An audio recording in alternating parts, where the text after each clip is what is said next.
Chapter 27 The Picnic Indian Joe's Job.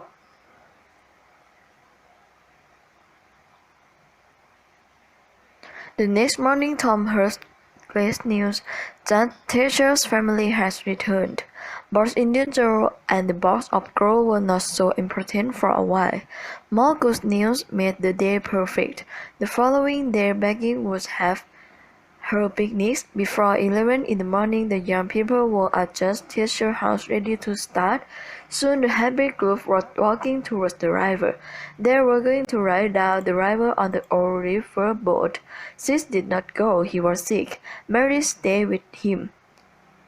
Mrs. Thatcher said to Becky, "You really turn late. Faith, you should stay all night at the home of a girlfriend who lives near the river."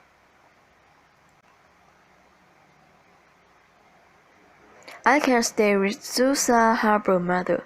"Good, and be a good girl." The boat took them 3 miles down the river. There it was tied to the shore. The crowd ran off the boat and into the forest. So shouting and rushing could be heard from many places.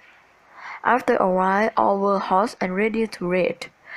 They met again near the boat and began to eat the good things they had brought with them.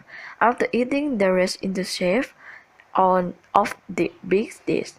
Then there was a shout, "Who is ready to go to the cave?" All were ready. They got light to guide them in the darkness and start to work up the hill. The cave could be entered through an opening in the hillside. A door has been placed across the opening, but it was not closed. Inside was a small, very cold room.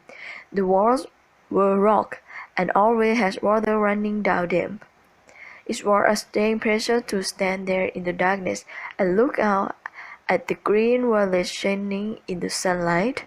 But the strangeness was soon past, and the children began to play and run through other parts of the cave. None of these parts was wide, and some were very small. Some led to other rooms made of rock. Some of these were really big. The children could not see the top of them. A person might walk days and nights and never find the end of this cave. He must go down and yet further down into the earth, always finding new paths and new rooms. No person knew the whole cave. Only parts of it was known, and people did not go where others had not gone before. Tom Sawyer knew as much of the cave as any person. The children walked for almost a mile before any of them started to return to the outside. Then one group after another began arriving at the opening on the hillside. They were surprised to see that it was almost night. The boat bell had been surely for half. However, they thought this end to the day's adventures was delightful. Only the captain of the boat was sorry that he had waited for long. Huck saw the light of the returning river boat. He was already watching for Indian Joe. There were clouds in the sky and the night was becoming very dark. The people in the village began to go home to sleep. The village clock was striking 11 and nothing had happened. Huck also began to think of sleep. Then a noise came to his ear. The next moment 2 men passed near him. One was carrying something. "It must be that box," should he call Tom? "No." The man was carrying away the box, and it would never be found again. He followed them without shoes. As usual, Huck moved as quietly as a cat. The man went toward the river and then, turning, went up Crafty Hill, passing the house of an old man named George. They arrived at the top of the hill.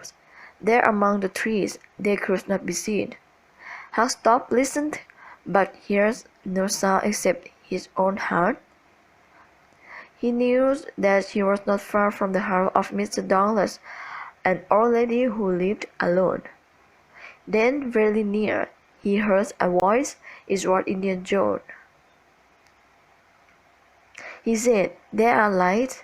It is late, but she is not alone." "He can't see any light." That's what the other man.